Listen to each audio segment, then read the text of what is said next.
नमस्कार साथियों, स्वागत है आपका अपने YouTube चैनल में। तो आज के वीडियो में हम डिस्कस करेंगे रेलवे के प्रीवियस ईयर्स के कंप्यूटर के क्वेश्चंस। तो चलिए स्टार्ट करते हैं वीडियो को। फर्स्ट क्वेश्चन है, कंप्यूटर के किस भाग को नर्व सेंटर कहा जाता है? तो कंप्यूटर का जो कौन सा भाग है उसको नर्व सेंटर कहते हैं। तो ये है कंट्रोल यूनिट। ठीक है, कंट्रोल यूनिट को हम जानते हैं नर्व सेंटर के नाम से। इसी तरीके से एक वर्ड और है सीपीयू। तो सीपीयू को हम कहते हैं कंप्यूटर का दिमाग या कंप्यूटर का मस्तिष्क के नाम से हम जानते हैं सीपीयू को। अगला प्रश्न है, अंकगणितीय एवं तार्किक या लॉजिकल संक्रियाएं करने वाले संसाधक या प्रोसेसर को क्या कहा जाता है? तो जो अंकगणितीय गणनाएं करता है उस तरीके का लॉजिकल जो प्रोसेसर है इसको हम क्या कहते हैं? तो ये होता है ALU। ALU का फुल फॉर्म होता है अरिथमेटिक एंड लॉजिकल यूनिट। निम्नलिखित में से कौन सा आम तौर पर कंप्यूटर का एक पेरिफेरल नहीं माना जाता? पेरिफेरल किसको नहीं माना जा सकता? तो पेरिफेरल का अर्थ होता है जो हम बाहर से कनेक्ट करते हैं कंप्यूटर के अंदर। तो जैसे माउस है, कीबोर्ड है, प्रिंटर है, ये हम बाहर से कनेक्ट करते हैं, तो इनको हम पेरिफेरल डिवाइसेस के नाम से जानते हैं। लेकिन हार्ड ड्राइव जो है इसके अंदर ऑप्शन में, ये कंप्यूटर का ही पार्ट है एक तरीके से, और ये इसी के अंदर हमारा ऑपरेटिंग सिस्टम रहता है। कोई भी हम फाइल सेव करते हैं वो हार्ड ड्राइव के अंदर ही सेव करते हैं। तो हार्ड ड्राइव के अंदर जो डिजिटल जानकारी है वो चुंबकीय रूप से लिख और पढ़ सकते हैं अपन। कंप्यूटर का मुख्य भाग है और सबसे बड़ा स्टोरेज डिवाइस होता है। कंप्यूटर का ऑपरेटिंग सिस्टम भी इसी के अंदर स्टोर रहता है। निम्नलिखित में से कौन कंप्यूटर का हार्डवेयर नहीं है? आप देखिए, दो चीज़ें हैं इसके अंदर, एक तो है हार्डवेयर और एक है सॉफ्टवेयर। ठीक है, तो हार्डवेयर जिसको हम महसूस कर सकते हैं, छू सकते हैं, जो फिजिकली जो है अवेलेबल रहता है, उसको हम कहते हैं हार्डवेयर। जैसे हार्ड डिस्क हुई। ठीक है, इस तरीके की डिवाइसेस जो है वो हार्डवेयर के अंदर आती है। लेकिन जिसको अपन छू नहीं सकते तो उनको कहते हैं सॉफ्टवेयर, जो कंप्यूटर को ऑपरेट करने के लिए इम्पोर्टेंट रहते हैं, लेकिन हम उसको टच नहीं कर सकते, महसूस नहीं कर सकते। तो इसके अंदर प्रिंटर है, प्रिंटर भी हार्डवेयर है जिसको हम महसूस कर सकते हैं या छू सकते हैं। माउस भी है, कीबोर्ड भी है, लेकिन कंपाइलर इसके अंदर नहीं है। तो ऑप्शन नंबर बी इसका राइट आंसर हो जाएगा। निम्नलिखित में से कौन सा एकल चिप यानी इंटीग्रेटेड चिप आधारित उपकरण है? आईसी आधारित उपकरण कौन सा है जो अपने आप में एक पूर्ण प्रोसेसर है और अंकगणित और तार्किक संचालन करने में सक्षम है? तो इम्पोर्टेंट है ये, यानी एक ही चिप है और उसी के ऊपर आपने एक प्रोसेसर लगा रखा है। इसके साथ ही इसकी जो क्षमता है वो लॉजिकल संक्रिया करने की क्षमता भी इसके अंदर है।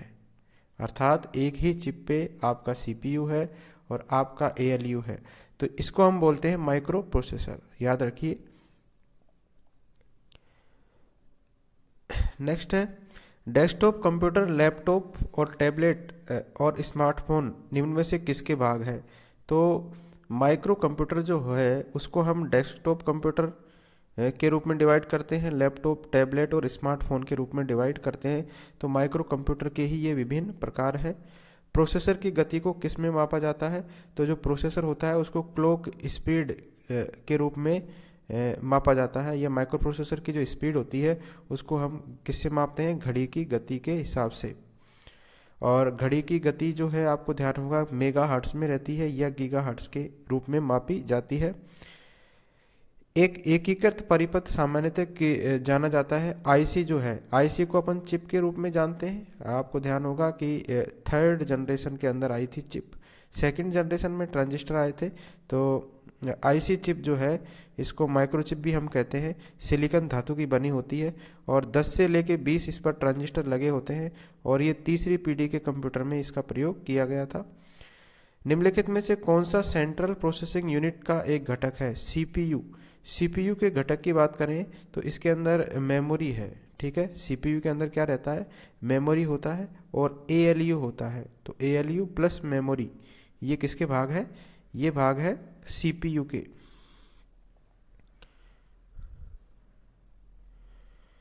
कंप्यूटर में सीपीयू के 3 घटक होते हैं। कौन कौन से होते हैं? तो सीपीयू के 3 घटक है। ये है control unit, arithmetical and logical unit और मेमोरी। तो ये इंपॉर्टेंट क्वेश्चन है। तो सीयू, एएलयू और मेमोरी, ये सीपीयू के 3 भाग होते हैं। तो सीपीयू को कंप्यूटर का दिमाग कहा जाता है, सभी प्रकार के डेटा प्रोसेसिंग के ऑपरेशन करता है और डेटा, मध्यवर्ती परिणाम और निर्देश जो है इनको संग्रहित करने का भी काम करता है। कंप्यूटर के सभी भागों के संचालन को नियंत्रित भी करता है। सीपीयू के 3 घटक है, सीयू, एएलयू और मेमोरी। तो ये तीनों याद रखिए। एएलयू का काम है जोड़, घटाव, गुणा, भाग करना। कंट्रोल यूनिट जो है एएलयू से जो भी परिणाम आया उसको निष्पादित करना या संग्रहित करने का या स्टोरेज करने का काम करता है सीयू। और मेमोरी पे जो है ये निर्देश जो होते हैं, इंस्ट्रक्शन होते हैं और डाटा है, इसको टेम्पररी स्टोरेज का काम करता है कौन? मेमोरी या स्टोरेज यूनिट। तो तीनों याद रखिए, एएलयू, कंट्रोल यूनिट और मेमोरी। तो मेमोरी तो स्टोरेज करेगी, कंट्रोल यूनिट जो है इनको कंट्रोल करने का, इनके बीच में सामंजस्य का काम करता है, और एएलयू क्या करता है? जोड़, घटाव, गुणा और भाग सहित संक्रियाएं करता है। निम्नलिखित में से कौन से 2 भाग कंप्यूटर के सीपीयू का हिस्सा है? तो आप बता सकते हैं, हमने ऊपर डिस्कस किया है। एक तो है कंट्रोल यूनिट और एक है एएलयू। तो दोनों जो है ये कंप्यूटर सीपीयू के भाग है। सीपीयू को क्या कहा जाता है? तो सीपीयू को हमने पढ़ा है ऊपर, कंप्यूटर का दिमाग हम कहते हैं। तो ऑप्शन बी इसका राइट आंसर है। कंप्यूटर के बारे में निम्नलिखित में से कौन सा कथन सही नहीं है? कंप्यूटर केवल सॉफ्टवेयर से बना होता है। कंप्यूटर स्वयं सारी जानकारी व्यवस्थित कर सकता है। कंप्यूटर केवल हार्डवेयर का बना होता है। और इसके अलावा है यह एक इलेक्ट्रॉनिक उपकरण है जो डेटा को संग्रहित, पुनः प्राप्त और संसाधित करता है। तो ये ऑप्शन नंबर डी इसका गलत हो जाएगा। बाकी काम करता है। कंप्यूटर में सॉफ्टवेयर भी होता है, हार्डवेयर भी होता है, और जो सारी हमारी इंफॉर्मेशन है इसको मैनेज करने का काम भी कंप्यूटर करता है, लेकिन डेटा को संग्रहित और पुनः प्राप्त नहीं कर सकता है और संसाधित नहीं कर सकता है। कंप्यूटर के किस भाग को उसका दिमाग कहते हैं? तो सीपीयू को कहते हैं। वापस रिपीटेड है। नेक्स्ट है, किसी भी कंप्यूटर सिस्टम का मस्तिष्क किसको कहा जाता है? तो सीपीयू को कहा जाता है। निम्नलिखित में से कंप्यूटर का मस्तिष्क क्या है? सीपीयू है। इनमें से कौन सी कंप्यूटर की एक विशेषता नहीं है? तो कंप्यूटर जो है इंटेलिजेंस कोशेंट नहीं होता है। इसके अंदर जो भी फीड है पहले से उसी के अनुसार, ये प्रोग्रामिंग के अनुसार ही कार्य करता है। इंटेलिजेंस कोशेंट का इसमें नहीं है। डेटा स्टोरेज का जो है ये इसकी विशेषता है। स्पीड भी है, एक्यूरेसी भी है। तो कंप्यूटर की विशेषताएं इंपॉर्टेंट है, ये पूछ सकता है। स्पीड या गति है। डेटा स्टोरेज यानी सूचना का भंडारण करने का काम है। एक्यूरेसी यानी त्रुटि रहित कार्य करता है। भंडारित यानी सूचना को तीव्र गति से प्राप्त करता है। ये फास्ट यानी रिट्रीवल है। जल्दी निर्णय लेने की क्षमता भी इसके अंदर है, क्विक डिसीजन लेता है ये। वर्सेटिलिटी है, विविधता है। पुनरावर्ती रिपीटिशन का कार्य करता है। स्फूर्ति है, कार्य की एकरूपता है। गोपनीयता यानी सीक्रेसी भी है। जबकि इंटेलिजेंट कोसेंट जो है कंप्यूटर की विशेषता एक नहीं है। निम्नलिखित में से क्या कंप्यूटर का एक घटक नहीं है? तो कागज एक घटक नहीं है, बाकी तीनों इसके घटक है, एएलयू, सीपीयू और मेमोरी। निम्नलिखित में से कौन सा पर्सनल कंप्यूटर का एक भाग नहीं है? तो वापस रिपीट है। तो ये क्वेश्चन रोम इसका भाग है। इसके बाद में रैम भी है, सीपीयू भी है, लेकिन यूएसबी इसका भाग नहीं है। तो ऑप्शन नंबर बी इसका करेक्ट हो जाएगा। नेक्स्ट है, सीपीयू की गति को किस में मापा जाता है? तो हमने ऊपर पढ़ा है मेगाहर्ट्ज या गीगाहर्ट्ज के अंदर मापा जाता है। तो ऑप्शन नंबर ए इसका सही हो जाएगा। कंप्यूटर की स्पीड, जिसको अपन क्लॉक स्पीड के नाम से नापते हैं, ठीक है। नेक्स्ट है, कंप्यूटर में इस्तेमाल होने वाली इंटीग्रेटेड सर्किट यानी आईसी चिप बनाने में निम्नलिखित में से कौन से रासायनिक तत्व एक टेट्रावोलेंट उपधातु का इस्तेमाल किया जाता है? तो कौन सा उपधातु है जिसका हम इस्तेमाल करते हैं आईसी चिप बनाने के लिए? तो वो कोई सेमीकंडक्टर ही होगी। तो सेमीकंडक्टर पदार्थ निम्न में से कौन सा है? तो सिलिकॉन है। ऑप्शन नंबर सी इसका करेक्ट आंसर हो जाएगा। नेक्स्ट है, एक सीरियल पोर्ट क्या कर सकता है? ठीक है, तो केवल हार्ड ड्राइव से जानकारी को स्थानांतरित कर सकता है, केवल हार्ड ड्राइव को जानकारी स्थानांतरित कर सकता है। तो दोनों काम कर सकता है सीरियल पोर्ट, यानी कि हार्ड ड्राइव कोई बाहर से, मान लो हार्ड ड्राइव है और यहाँ पर हमारा कंप्यूटर है, तो कंप्यूटर से डेटा को भेज भी सकता है और कंप्यूटर के अंदर डेटा ले भी सकता है हार्ड ड्राइव से। तो ये सीरियल पोर्ट का काम रहता है कंप्यूटर के अंदर। नेक्स्ट है कंप्यूटर के खालिस्तान के बिना काम नहीं कर सकते। किसके बिना काम नहीं कर सकता? तो सीपीयू अगर नहीं होगा तो काम नहीं कर सकते हैं हम। ऑप्शन नंबर, निम्नलिखित में से कौन सा एक पर्सनल कंप्यूटर में कंप्यूटिंग करता है? तो कंप्यूटिंग का काम कौन करता है पर्सनल कंप्यूटर के अंदर? तो ये सीपीयू है जो कार्य करता है। सीपीयू का पूरा नाम है सेंट्रल प्रोसेसिंग यूनिट, और इसे प्रोसेसर भी कहते हैं या माइक्रो प्रोसेसर भी कहते हैं। पीसी से जुड़े विभिन्न उपकरण जो है उसको नियंत्रित करने का कार्य करता है, और कंप्यूटर के द्वारा प्राप्त सूचनाओं का विश्लेषण भी ये करता है। पर्सनल कंप्यूटर में ये कंप्यूटिंग का कार्य करता है कौन? सीपीयू। कंप्यूटर विज्ञान में सीपीयू का पूरा नाम बताइए। तो सीपीयू का पूरा नाम होता है central processing unit. Option number B, computer का माइंड भी इसको कहते हैं। सीपीयू में क्या क्या होता है?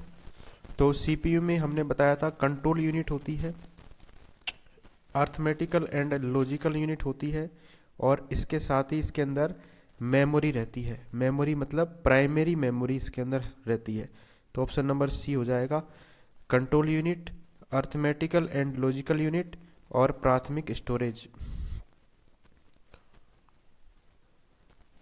अगला है, कोई व्यक्ति कंप्यूटर साक्षर कब कहलाता है? यदि वह सक्षम हो। तो अगर वह आवश्यक एप्लीकेशन को चलाने में सक्षम है तो उसको हम कहेंगे कंप्यूटर का साक्षर है। तो ऑप्शन ए इसका सही आंसर है। तो कंप्यूटर का साक्षरता दिवस मनाया जाता है 2 दिसंबर को। किसी भी सुरक्षित वेबसाइट के यूआरएल जो है सुरक्षा प्रमाण पत्र पैडलॉक का रंग क्या होता है? तो कोई भी वेबसाइट हो गई तो यूआरएल में सुरक्षा प्रमाण पत्र जो है पैडलॉक, ये हरे रंग का होता है। यानी इसका मतलब होता है कि अगर यूआरएल के अंदर ग्रीन कलर का पैडलॉक आ रहा है तो इसका मतलब ये जो है सुरक्षित वेबसाइट है। कंप्यूटर शब्दावली में एमआईपीएस का अर्थ बताना है। एमआईपीएस तो इसका होता है मिलियन इंस्ट्रक्शंस पर सेकंड। क्या होता है? मिलियन इंस्ट्रक्शंस पर सेकंड रहता है एमआईपीएस का फुल फॉर्म। कंप्यूटर की प्रसंस्करण गति को किसमें मापा जाता है? तो मैंने बताया था कि घड़ी के मेगाहर्ट्ज में मापा जाता है, और इसके अलावा एमआईपीएस यानी मिलियन इंस्ट्रक्शन पर सेकंड में भी इसको मापा जा सकता है। तो कंप्यूटर की जो प्रसंस्करण की गति को घड़ी के मेगाहर्ट्ज में मापा जाता है। कंप्यूटर में एक अवस्था से दूसरी अवस्था में परिवर्तन क्लॉक पल्स के आने पर होता है, जो कंप्यूटर घड़ी के द्वारा पैदा की जाती है। इसकी गति को प्रति सेकंड पल्स की संख्या या हर्ट्ज के अंदर नापा जा सकता है। जब किन्हीं दो कंप्यूटर में एक ही प्रकार के प्रसंस्करण वाले सिस्टम का प्रयोग किया जाता है तो उनके मध्य की गति का अंतर मापने के लिए एमआईपीएस यानी मिलियन इंस्ट्रक्शन पर सेकंड का प्रयोग किया जाता है। तो दोनों का प्रयोग किया जाता है, एमआईपीएस और क्लॉक स्पीड का। तो दो कंप्यूटरों के अंदर अगर अपन डिफरेंस बताएंगे तो किसके अंदर बताएंगे? तो ये बताएंगे अपन एमआईपीएस के अंदर। कंप्यूटर चिप का दूसरा नाम बताना है, क्या है? तो माइक्रो चिप भी कहते हैं कंप्यूटर की चिप को। Option A. अगला है, सीपीयू से संबद्ध उपकरणों को जिसे कंप्यूटर एक्सेस कर सकता है क्या कहलाते हैं? तो सीपीयू से संबद्ध रहते हैं यानी सीपीयू से ये जुड़े रहते हैं, इनको हम क्या कहते हैं? तो इनको हम कहते हैं पेरिफेरल्स, यानी कंप्यूटर से जो बाहर से जुड़े रहते हैं उपकरण, जैसे प्रिंटर हुआ, माउस हुआ, कीबोर्ड हुआ, ये जो हम बाहर से इनको जोड़ते हैं कंप्यूटर के सीपीयू से, तो इनको हम कहते हैं पेरिफेरल्स। तो ये इनपुट डिवाइस भी हो सकती है, आउटपुट डिवाइस भी हो सकती है। जैसे इनपुट डिवाइस की बात करें तो जो कंप्यूटर जिसके द्वारा हम कंप्यूटर में इनपुट देते हैं, जैसे माउस के द्वारा, कीबोर्ड के द्वारा। इसके अलावा आउटपुट डिवाइस भी रहती है, जैसे मॉनिटर हुआ, प्रिंटर हुआ। मॉनिटर पे हम देख सकते हैं, प्रिंटर पे हम प्रिंट कर सकते हैं, और इसके अलावा है टच स्क्रीन, एक ऐसा उदाहरण है जो विभिन्न उपकरणों को एक हार्डवेयर घटक से जोड़ता है, स्क्रीन टच, जिसे इनपुट आउटपुट डिवाइस दोनों के रूप में इस्तेमाल किया जा सकता है। तो टच स्क्रीन पूछे तो कौन सी डिवाइस है, तो इनपुट और आउटपुट डिवाइस दोनों है।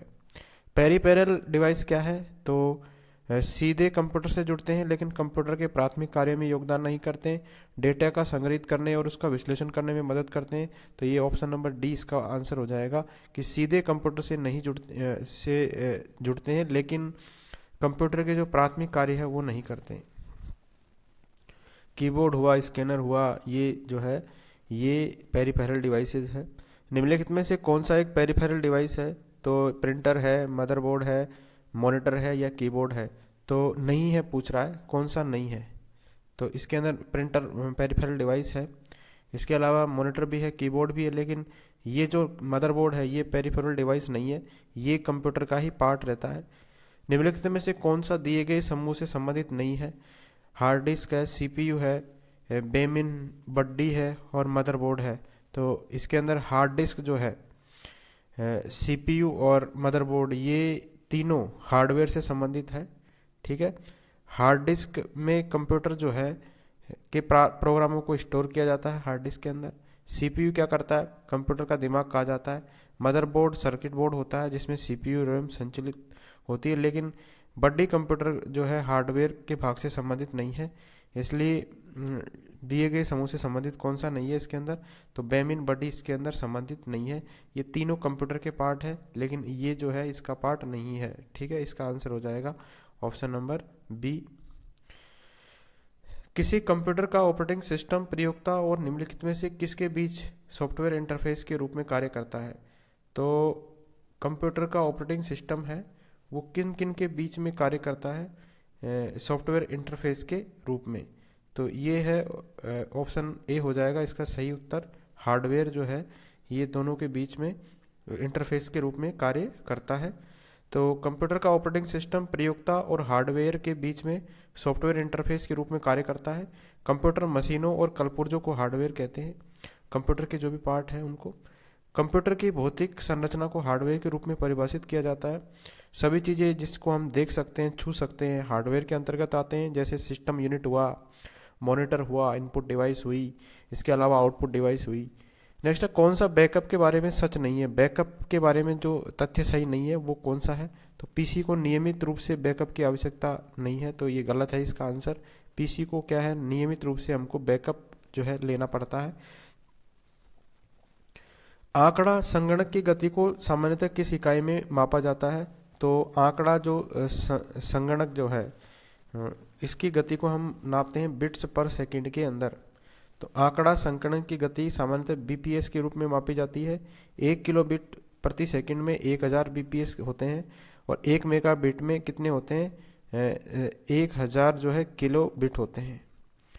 एक माइक्रोप्रोसेसर में जब सीपीयू में व्यवधान उत्पन्न होता है तो क्या होता है, तो रुकावट को स्वीकार करता है और विनिर्देशों का निष्पादन जारी रखता है। ठीक है, सीपीयू के अंदर कोई भी व्यवधान आ गया तो क्या करता है, रुकावट यानी इंटरप्शन को स्वीकार करते हुए जो भी निर्देश दिए हुए हैं इंस्ट्रक्शंस उनको निष्पादित करने का कार्य करता रहता है माइक्रोप्रोसेसर।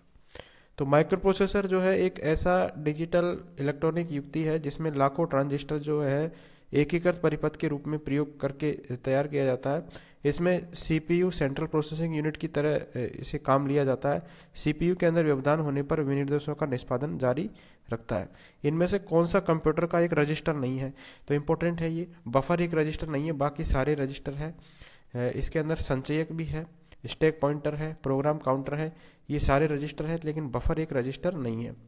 तो संचयक, स्टैक पॉइंटर है, प्रोग्राम काउंटर है जिसको अपन एसपी बोलते हैं, पीसी बोलते हैं, और संचयक का मतलब होता है एक्यूमुलेटर, तो एक्यूमुलेटर भी है, ये रजिस्टर है। जबकि बफर एक फिजिकल मेमोरी का भाग है, इसमें डाटा अस्थायी रूप पर संचित होता है और इसमें डाटा अस्थायी तौर पर संचित होता है और एक स्थान से दूसरे स्थान पर स्थानांतरित किया जाता है। नेक्स्ट है एक पर्सनल कंप्यूटर को पुनः आरएम यानी कोल्ड बूट करने में उपयोगी डिस्क कौन सा है, तो सिस्टम डिस्क जो है उसके द्वारा अपन इसको कोल्ड बूट कर सकते हैं, ध्यान रखिए। सिस्टम डिस्क के द्वारा हम इसको कोल्ड बूट कर सकते हैं। और सिस्टम यूनिट जो है पर्सनल कंप्यूटर का मुख्य भाग है। कंप्यूटर के द्वारा किए जाने वाले विभिन्न कार्य यहीं से संचालित होते हैं। विभिन्न सिस्टम सॉफ्टवेयर और एप्लीकेशन सॉफ्टवेयर के द्वारा इसको नियंत्रित किया जाता है। पर्सनल कंप्यूटर को पुनः चालू करने के लिए सिस्टम डिस्क जो है ये एक उपयोगी डिस्क रहती है। कंप्यूटर में प्रोसेसिंग समय न्यूनतम कितना होता है? न्यूनतम जो है प्रोसेसिंग समय वो होता है 64 बिट का। ALU, CPU, इनपुट आउटपुट नामक उपकरण के शब्दों का संबंध किससे है? तो कंप्यूटर से इसका संबंध है। कंप्यूटर का एक सरल सिद्धांत यानी गीगो का अनुकरण करता है। इसका क्या अर्थ होता है? गीगो, गीगो का अर्थ होता है गार्बेज इन गार्बेज आउट, यानी कूड़ा अंदर कूड़ा बाहर। ठीक है। कंप्यूटर में प्रयोग होने वाली आईसी चिप साधारणतया किसकी बनी होती है? तो सिलिकॉन की बनी होती है ये, सेमीकंडक्टर। एक कंप्यूटिंग युक्ति में मेगाहर्ट्ज विनिर्देशों में सम्मिलित किया गया है। मेगाहर्ट्ज विनिर्देशों में किसको सम्मिलित किया गया है? तो कालंद गति को इसके अंदर सम्मिलित किया गया है। ठीक है। यदि माइक्रो प्रोसेसर 100 हर्ट्ज पर चलता है तो इसका घड़ी चक्र कितना होता है? 0.01 सेकेंड, यानी 10 मिली सेकेंड है। और अगर 100 मेगा हर्ट्ज पर चलता है तो इसका घड़ी चक्र होता है 10 नैनो सेकेंड। तो ये इंपॉर्टेंट डाटा है। अगर एक घड़ी चक्र हुआ तो इसका अर्थ हुआ 10 मिली सेकेंड। और अगर 100 मेगा हर्ट्ज पर चल रहा है तो इसका घड़ी चक्र हो गया 10 नैनो सेकेंड। तो 100 हर्ट्ज पर तो हो गया 10 मिली सेकेंड, और 100 मेगा हर्ट्ज पर हो गया 10 नैनो सेकेंड। पीसीबी का पूरा नाम बताना है। प्रिंटेड सर्किट बोर्ड होता है इसका पूरा नाम, पीसीबी। नेक्स्ट है, निम्नलिखित में से कौन सा एक कंप्यूटर का आंतरिक हिस्सा नहीं है? तो इसका आंसर है फ्लैश ड्राइव। फ्लैश ड्राइव जो है यूएसबी फ्लैश ड्राइव जिसको अपन कहते हैं, ये इसका आंतरिक हिस्सा नहीं है, ये बाहर से अपन कनेक्ट करते हैं। मदरबोर्ड, रैम और वीडियो कार्ड इसके आंतरिक पार्ट है। और लास्ट क्वेश्चन है आज का, निम्नलिखित में से कौन सा कंप्यूटर हार्डवेयर नहीं है? तो हार्डवेयर जो है फ्लोपी डिस्क है, मदरबोर्ड है, ये हम देख सकते हैं, टच कर सकते हैं, सीपीयू है। लेकिन सॉफ्टवेयर जो है इसका हार्डवेयर नहीं है। तो सॉफ्टवेयर क्या होता है? सॉफ्टवेयर के अंदर जो है इंस्ट्रक्शंस रहते हैं और उसका ग्रुप रहता है, उसको अपन कहते हैं सॉफ्टवेयर। ठीक है। और ये एक विशेष कार्य करता है सॉफ्टवेयर। नेक्स्ट में हम कंप्यूटर के डेवलपमेंट से रिलेटेड क्वेश्चंस देखेंगे। Thank you friends.